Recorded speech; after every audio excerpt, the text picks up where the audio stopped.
Hello and welcome to Tucson, Arizona. In 2015, UNESCO designated this city as the first city of gastronomy in the United States. The city's culinary scene is a blend of Native American, Spanish, Mexican, and other cultural influences, resulting in a diverse and distinctive cuisine. I am Jennifer Davis-Paige, the host of Culinary Travels. We will be featuring stories of amazing chefs, restaurants, and artisans.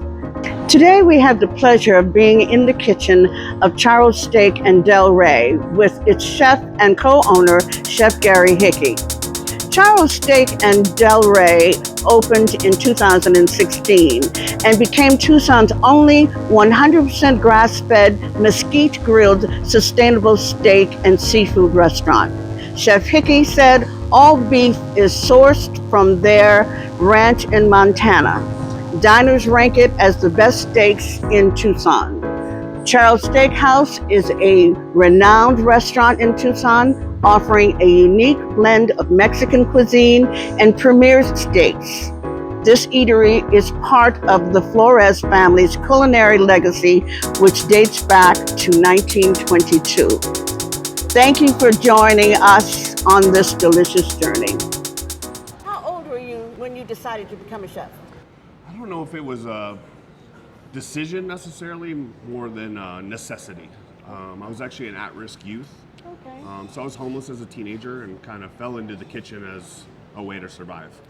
Okay. Got my first job at a local Greek restaurant owned by a local Greek family here. They paid me under the table. I got to take home as much euro and hummus as I could put in my pockets, and they gave me $25 a day for working there.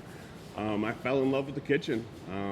It's all I've ever done for the past 30 plus years. So, what cuisine do you most enjoy preparing? I mean, growing up in Tucson, the Sonoran Desert, I love Mexican food. It's near and dear to my heart. Obviously, being a part of a local steakhouse, and steaks have always been a big part of my life. I used to sear cast iron T-bones with my grandmother when I was a child. Too, aren't you? And I am a butcher, yeah. So I mean, if it's a default, it's steaks. Okay. Yeah. What is the signature dish here at Charro? I mean, we always say that this is the house that Carne Asada built, but our Lobster Tamalada is probably one of my prouder achievements. I think we're going to make one of those for you later. That's wonderful. It sounds absolutely delicious. When we talk about that piece that you're going to do for us today, people just say, "What? Yeah. What? That sounds amazing." We played around with trying to make a tamale with lobster in it, and nothing ever worked. Lobsters are finicky; they have a lot of moisture in them. Tamale was always soggy.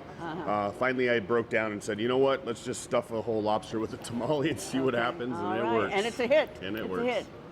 Cool. So we have our Lobster Tamalada, which is usually one of our seafood specials here. We fly in our main lobsters usually every 2 and 3 days. Right now we have our 2-pounders. Sometimes we have our 1-pounders or 4-pounders, 3-pounders. So what they do with their whole lobster is that they cut it in half. They go ahead and take out the guts and the intestines, so the icky stuff. And then they take that empty space and we stuff it with our corn tamale, our homemade corn tamales. And then it's going to have, one side will have our green sauce, one side will have our homemade red sauce. And then we go ahead and we run it through our oven. And so you get like the whole lobster. You'll come with warmed butter, a cocktail fork, a cracker as well too, to get into the claws and everything. So I would say that's super popular. It's one dish that's super unique that you won't be able to get anywhere else, which I think is super neat. So whenever we do have them, I always recommend trying them. Yeah.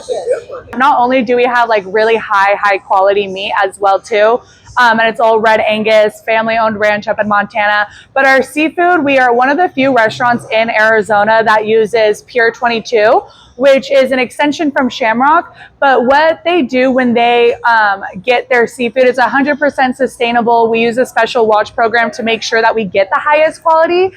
So as soon as they get the seafood, they ship it into a full refrigerated warehouse. Most seafood programs don't do that. It will fluctuate in temperature, which is how people usually get sick from seafood.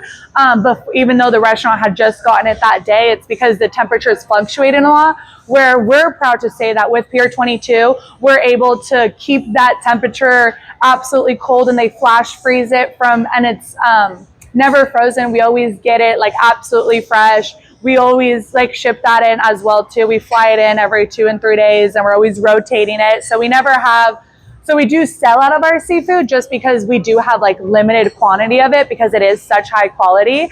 But that's what I love about being at this restaurant, especially with seafood, because I am a big seafood eater, but I'm very can confidently say that the quality of seafood we have here and the way our programs handle seafood is truly like no other restaurant does in Arizona. All right, tell us about the ranch in Montana. Tell us about that's where the steaks come from, right? Yeah, so we single source all of our beef from a ranch in Montana called Myers Family Ranch. It's about 100 miles north of Missoula. It's off the Blackfoot River. They got close to 1 million acres now. They started with 60,000. They have a beautiful wildlife reserve up there, and these little red Angus cows, they just live the life, eating grass and drinking water out of the Blackfoot River, and no stress. So, Okay, childhood memory. but I kind of touched on that with my grandmother. We used to every Saturday we go down to the Chino Mart, which was on the south side, and we'd pick up T-bones, take them back to her house, and sear them in a cast iron with lots of butter and baked potatoes. And I mean, it's kind of just a childhood memory of mine. The steak at this restaurant, why are they known to be so delicious and tender? Well, tender, I mean, that comes from the ranch that I spoke about earlier. Okay. It comes from Montana. I mean, it's all about genetics and raising the cattle right and making sure that there's no hormones, no antibiotics. Grass-fed, they're finished on a vegetarian feed of grain, so no corn, no GMOs, stuff like that. Delicious, mesquite. We cook it over mesquite. You can see it in the background here. That just imparts this beautiful, beautiful smoke. Mesquite burns a lot hotter than other woods, and it's just this amazing, amazing flavor that you can't get anywhere else in the world. People say this is the best steak in town. Probably in the state, I would venture to guess. Well, I appreciate that. I want to talk a little bit about your experience with the Food Network. You had quite a time with them, didn't you? I've had a tumultuous relationship with the Food Network over my career. So, but yeah, I had an amazing time. I went out to LA, met all the producers. We had an amazing 3 days out there. It was just the time of my life. I can't wait to go back. And that was you were competing, right? Yeah, so it was a kind of a tiered competition program. They paired me with a younger chef, and we kind of took on 2 more groups and ended up victors. So, and then I had to take him out. Of course you Yeah, and you so- won. yeah, I won. Exactly. Now tell me, the tequila that you guys created for the 100th anniversary. Tell us a little bit about that. So that actually came from Codigo, which is owned by the Vaughn family. They're some wealthy landowners down in Mexico. And Federico Vaughn, the youngest son of the family, was actually playing golf with George Strait one day. And they had a house tequila. They just carried it with them on the golf course.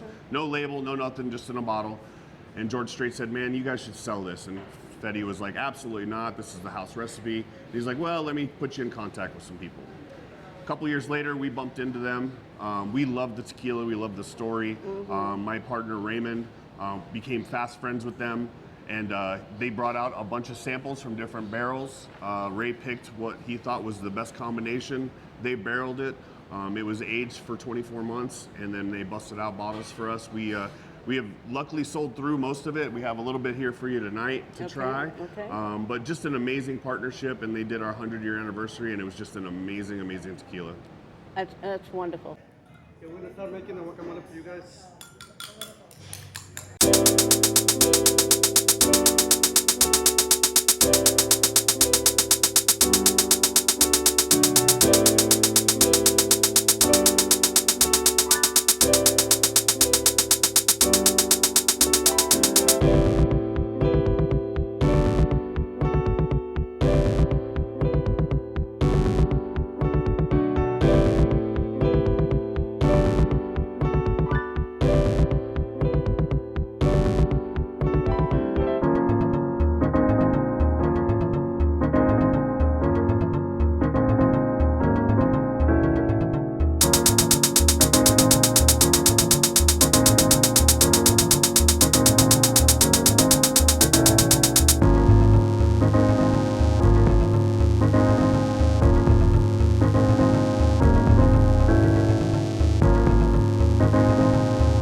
question to you.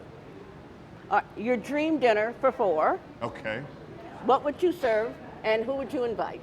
Dream dinner for 4. Now, these are people past or present, okay? Yeah. I mean, obviously, Anthony Bourdain's got to be there, Yeah. of course. You know, musically, I'd probably, John Lennon, Okay. 100%. And I mean, just for the conversation alone, right? Am I included in that 4, or is there someone else? No, you're cooking. Yeah. You're cooking. You're entertaining, but you're cooking. Yeah, So you need 2 more.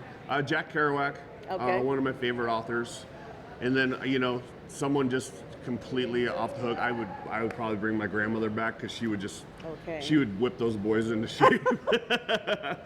So yeah, and you know, it would be super casual. We'd probably do some light, you know, meats and cheeses to start, and then probably some handmade pasta, probably some Caesar salads, and then just kind of finger food the most of the night. A lot of wine, Okay. a lot of wine, a lot of tequila. And a good time will be had And by all. good time would be had by all. A toast to Tucson, city of gastronomy. And remember, share a meal with someone special every day. Salud.